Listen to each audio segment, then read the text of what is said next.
نور الدین زنگی 1118 میں موصل شہر میں پیدا ہوئے جو آج کے عراق میں واقع ہے۔ وہ عماد الدین زنگی کے دوسرے بیٹے تھے جو زنگی سلطنت کے بانی تھے۔ ان کے والد ایک طاقتور ترک اتابک تھے جنہوں نے شام اور شمالی عراق کے بڑے حصے پر قبضہ کیا ہوا تھا۔ نور الدین کی والدہ ایک نیک صفت خاتون تھی جو اپنی دینداری اور اثر و رسوخ کے لیے مشہور تھی۔ نور الدین زنگی نے ابتدائی تعلیم اپنے والد کی نگرانی میں حاصل کی۔ انہوں نے اسلامی علوم، فقہ اور تاریخ کا مطالعہ کیا۔ اس کے علاوہ انہوں نے فوجی تربیت بھی حاصل کی تاکہ وہ ایک قابل حکمران اور سپہ سالار بن سکیں۔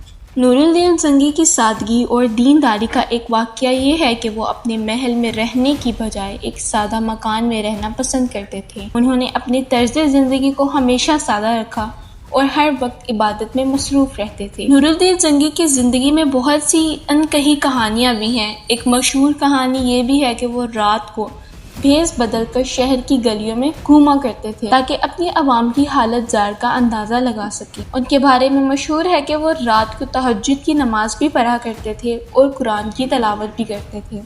نور الدین زنگی نے دمشق میں ایک خوبصورت مسجد بھی تعمیر کروائی تھی جو آج بھی موجود ہے۔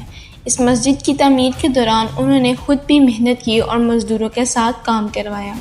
وہ فوجی حکمت عملیوں اور فنون جنگ میں بھی مہارت رکھتے تھے۔ نور الدین زنگی کی سب سے بڑی کامیابیوں میں سے ایک صلیبیوں کے خلاف جنگ تھی۔ انہوں نے 1149 میں انطاکیہ کے صلیبی شہزادے ریمونڈ کو شکست دی۔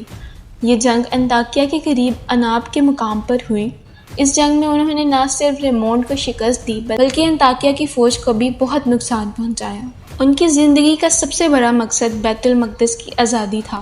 اگرچہ وہ خود یروشلم کو فتح نہ کر سکے لیکن ان کی محنت اور منصوبہ بندی نے بعد میں صلاح الدین ایوبی کے لیے راستہ ہموار کر دیا۔ انہوں نے صلیبیوں کے خلاف کئی کامیاب مہمات چلائیں اور مسلمانوں کو متحدہ کر دیا۔ صلاح الدین ایوبی اور نور الدین زنگی کے درمیان ایک مضبوط تعلق تھا جو استاد اور شاگرد اور حکمران و سپہ سالار کی حیثیت سے جڑا ہوا تھا۔ نور الدین زنگی اور صلاح الدین ایوبی کے خاندانوں کے درمیان قریبی تعلقات تھے۔ صلاح الدین کے چچا اسد الدین شیرکوہ نور الدین کے اہم سپہ سالار تھے اور ان کی بہن کی شادی نور الدین سے ہوئی تھی۔ نور الدین زنگی اور صلاح الدین ایوبی کے درمیان سیاسی اتحاد بھی تھا۔ نور الدین نے صلاح الدین کے چچا اسد الدین کو مصر کی فتح کے لیے بھیجا تھا۔ اس مہم کے نتیجے میں صلاح الدین کو مصر کا وزیر مقرر کر دیا گیا تھا۔